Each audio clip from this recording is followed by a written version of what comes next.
have seen in our latest IMF World Economic Outlook, the recent announced tariffs by the US on many of its trading partners is the highest in close to 100 years. And related to this, there also has been some retaliation. So effective rates that US tariff rates for the rest of the world has gone up at an unprecedented level. For the ASEAN region itself, effective tariff rates are around 30%, which is very, very high. And related to that, the other big development is that trade policy uncertainty has reached an unprecedentedly high level.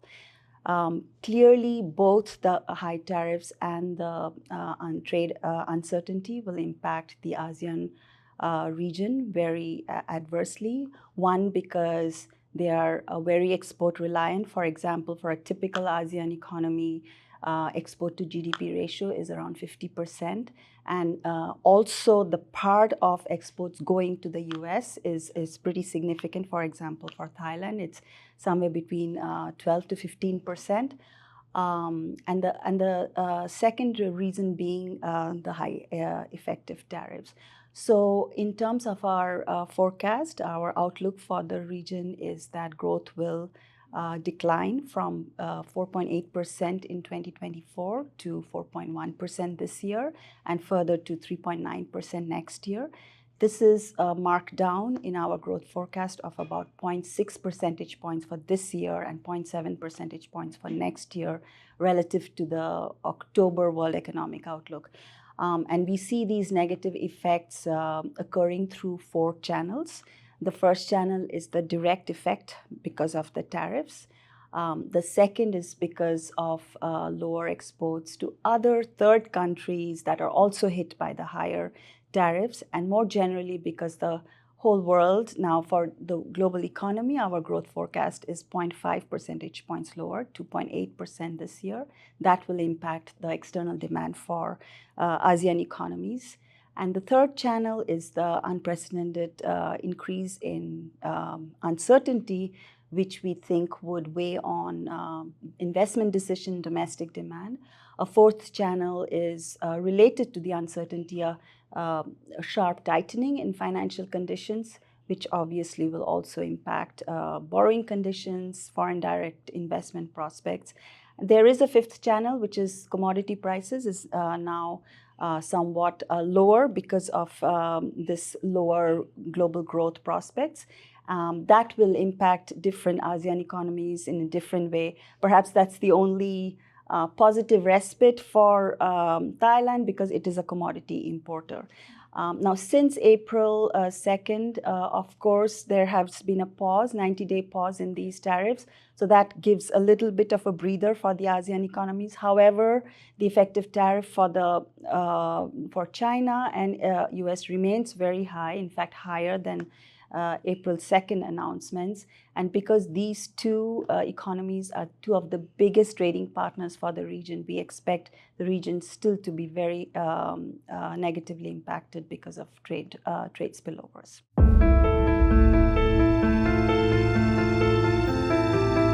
So maybe just as a context, the ASEAN economies have been quite resilient in the past several years.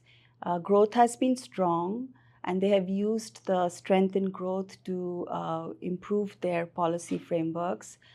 For example, inflation has come down to target levels, and in some countries it's even below the target range because of strong monetary policy reaction.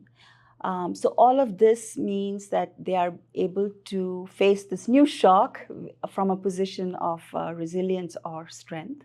So that is the good news.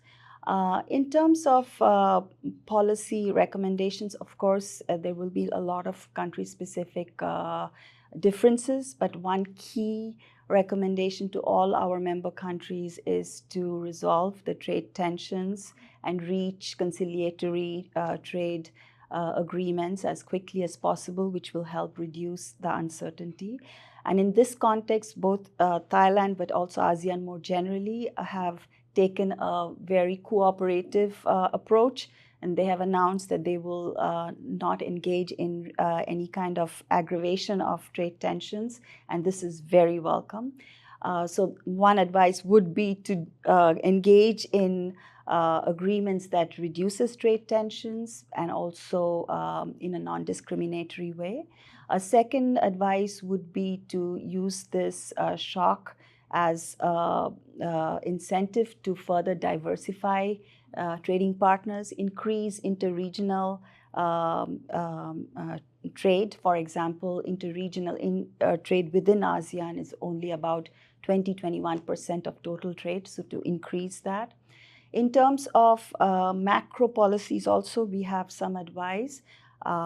We see, again, because these countries now see lower inflation and because the shock they face will most likely increase some kind of slack in the economy, we think monetary policy has the space to ease interest rates, cut interest rates where inflation starts falling or where the output gap or slack, as we say, opens up. Of course, it needs to be done in a very clear and in a clear way, but also gradual way so that it does not cause more uncertainties.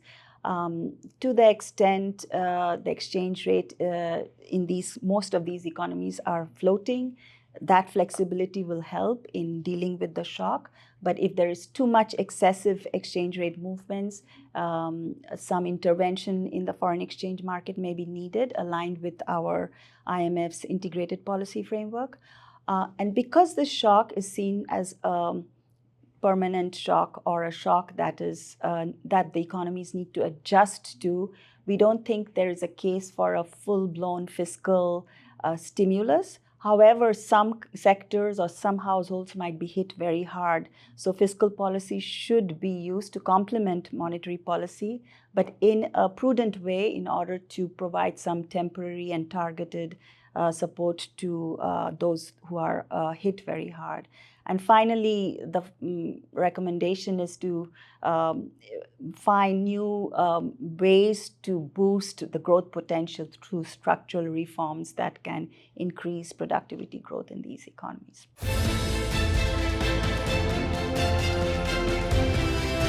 So Asia has traditionally always been open to trade. And these are small open economies, and the way to reach higher income levels is through strong external trade growth. This increasing the capacity to provide goods to other markets does not mean at the cost of any other partner, but the more they diversify, the more they have different export markets, the more will they become resilient to shocks from a single market. So it's not necessarily a trade-off, but it's to widen their scope, their net of markets. So this is how we see. And in that context, for example, Thailand's exports to the rest of the ASEAN is only 23%. So it has a scope to increase it more, but it also has a scope to increase the overall exports to the world. And so it does not mean that it's taking away from other markets.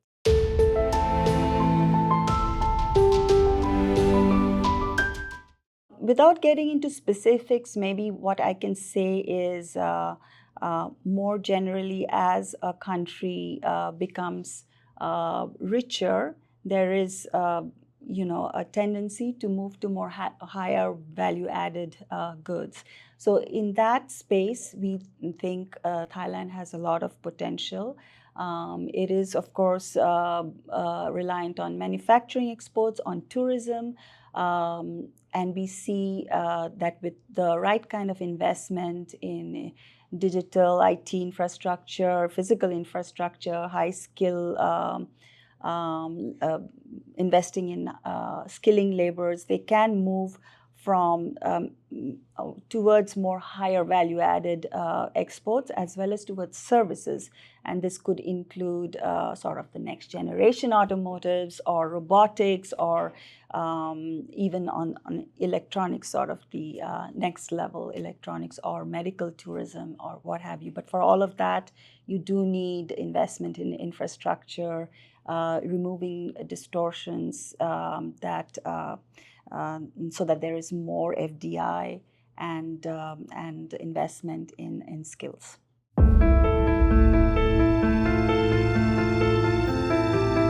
So this is about the recent fiscal stimulus announcement. So I feel that it is a bit too early for us to have a view on that in light of the fact that, as you said, the financing of the fiscal announcement, the composition of where it would be spent and how fast is unclear, has not yet been discussed with the authorities. And in the end, everything will also depend upon the conclusions of the trade discussions with the United States. Our team, the IMF team, is going to be in Bangkok next month for a staff visit, and we will have further discussions on this.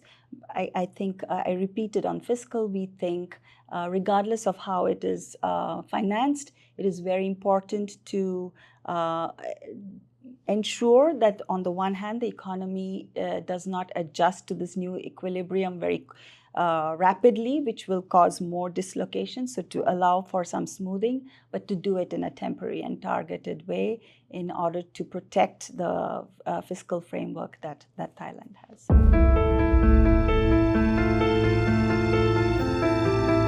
So again, our recent Article 4 staff report in Thailand, for Thailand, has a whole section on debt and an analytical paper. You should, I invite you to look at it. In general, we think that, many countries in this region have, over the past several years, Thailand included, had to spend a lot of fiscal space in order to deal with shock after shock. There was the pandemic, there was the energy price crisis, and of course the inflation shock. And so they have crowded out their fiscal space, and similarly for Thailand. And so if there is a need, as a result, Thailand's debt is now close, a little above 60% of GDP. If there is a fiscal need, there is some space. But if this fiscal spending is temporary and targeted, and also done in a medium-term framework, so that any additional spending today can be compensated by strong fiscal consolidation, revenue-based consolidation down the road, and that can be announced, then it would be very, very conducive to the overall strength of the framework.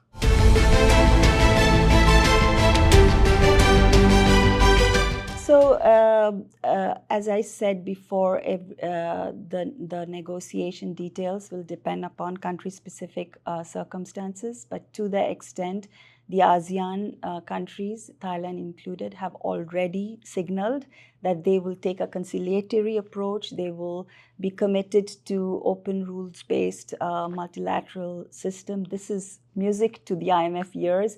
We would welcome that, and we would also welcome doing that in order to reduce the trade tensions and the uncertainty, which will be absolutely critical for these countries to continue to foster a good environment for investment. And as I said, the other approach would be to continue to find other avenues of free trade arrangements or greater regional trade.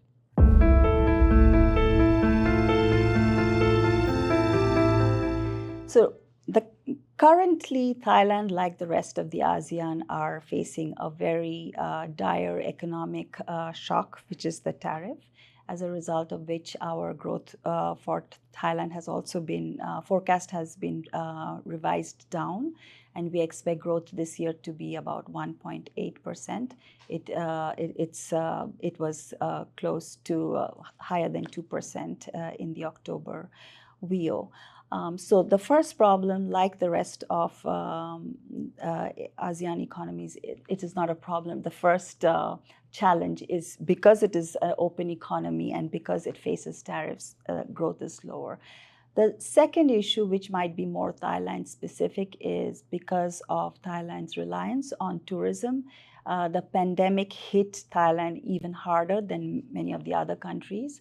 And the recovery from the pandemic as a result was slower. The third issue is household indebtedness in Thailand is very high, and that has been a dampener on consumption. And so measures to deal with high household debt would be one way to uncap the source of domestic demand. And the fourth one is much more structural in nature.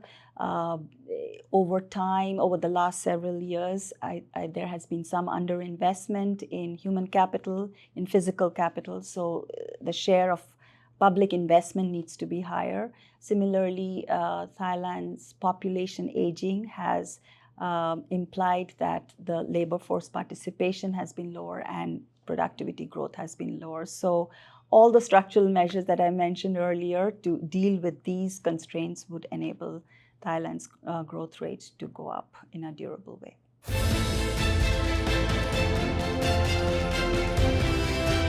Great question. I think at this time, the importance of structural reforms could not be overstated. Maybe let me mention a few.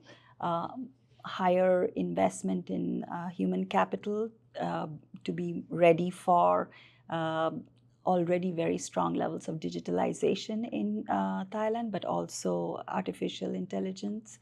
Second, skilling and reskilling labor force, given that they are aging. Third, also improving the infrastructure. Fourth, removing FDI barriers. Fifth, improving governance. Sixth, maybe strengthening the social safety net so that households feel protected. And all of these together, along with greater investment in both research and development and infrastructure, should be the path to much stronger growth.